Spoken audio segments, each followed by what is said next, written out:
Hello बच्चों, so let's understand the question first. The question says the carbon based reduction method is not used for the extraction of. Okay, so इस question में हमसे ये कहा गया है कि जो कार्बन रिडक्शन होता है वो इनमें से किसके एक्सट्रैक्शन में यूज नहीं लिया जाता है, वो हमें चेक करना है। सबसे पहले बात करते हैं option number A.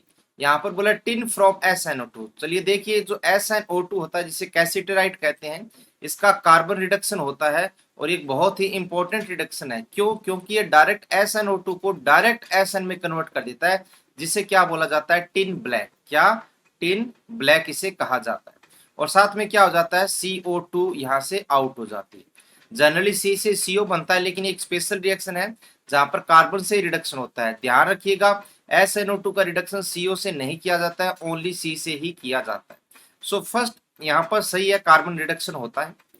B, iron from Fe2O3। Okay, so हमें बोला गया है कि Fe2O3 का रिडक्शन कार्बन से हो सकता है कि यस। याद कीजिए स्मेल्टिंग प्रोसेस, ये तो कार्बन से भी हो सकता है, कार्बन मोनोऑक्साइड से भी हो सकता है।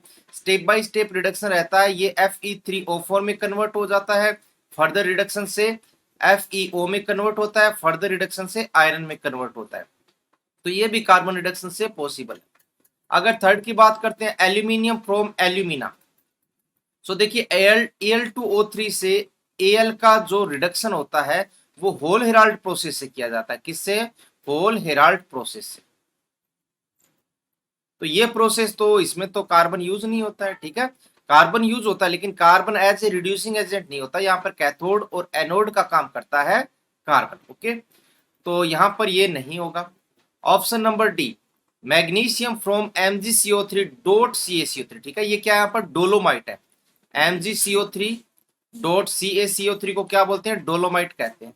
सो इससे हमें मैग्नीशियम निकालना है। तो मैग्नीशियम कैसे निकलेगा? तो यहाँ पर पहले ऑक्साइड का फॉर्मेशन होगा, उसके बाद में होगा। तो यहाँ पर हाईली रिएक्टिव मेटल्स के लिए कभी भी कार्बन रिडक्शन यूज नहीं की जाती है। Okay, so the right answer of this question is option number C and D. So hope you understand the concept well. Best of luck.